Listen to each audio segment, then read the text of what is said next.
That knee injury was the best thing that's ever happened to me. Honestly, it really was. Like, I had some of the darkest times of my life, but I feel like I learned so much from it, and I really figured out who I am in the adversity of it all. And I really figured out what I want to do and who I want to surround myself with and how I want to spend my thoughts and my time and everything moving forward. Like, I just feel so good about everything, mate, and I really, really needed that reset.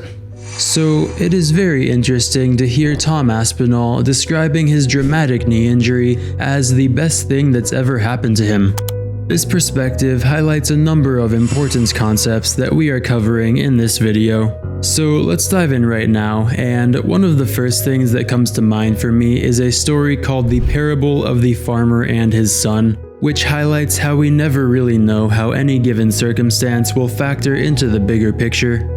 And Alan Watts does a great job of telling this story, so let's hear him walk through it for a minute. Once upon a time, there was a Chinese farmer who lost a horse, ran away. And all the neighbors came round that evening and said, "That's too bad." And he said, "Maybe." The next day, the horse came back and brought 7 wild horses with it. And all the neighbors came around and said, "Why, that's great, isn't it?" And he said, "Maybe." The next day, his son was attempting to tame one of these horses and was riding it and was thrown and broke his leg. And all the neighbors came round in the evening and said, "Well, that's too bad, isn't it?" The farmer said, "Maybe." And the next day, the conscription officers came around looking for people for the army. And they rejected his son because he had a broken leg. And all the neighbors came round that evening and said, "Isn't that wonderful?" And he said, "Maybe."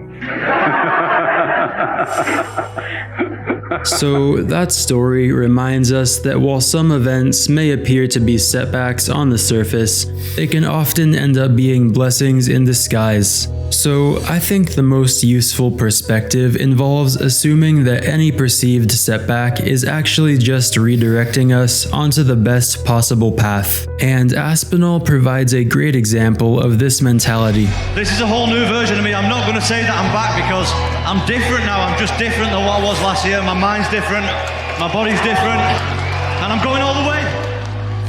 So Tom's attitude is very inspiring. He was faced with a challenging situation, and he came back stronger both mentally and physically.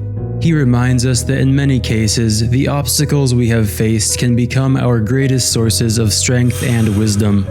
Anyway, this overall perspective can also be applied to minor setbacks as well, whether it's missing a flight because of traffic, or it's having a project at work be delayed because of external factors. I always try to recognize that everything happens for a reason. And sometimes I'll ask myself, will this matter in a month? Or will this matter in a year? And usually the answer is no. Anyway, those are my thoughts for the day, and I appreciate you for taking the time to watch. Thank you so much. I wish you well, and I hope you have a fantastic day. Also, please consider dropping a like and subscribing. That would be very helpful for the channel. And lastly, thank you for watching. Have a good one. Peace.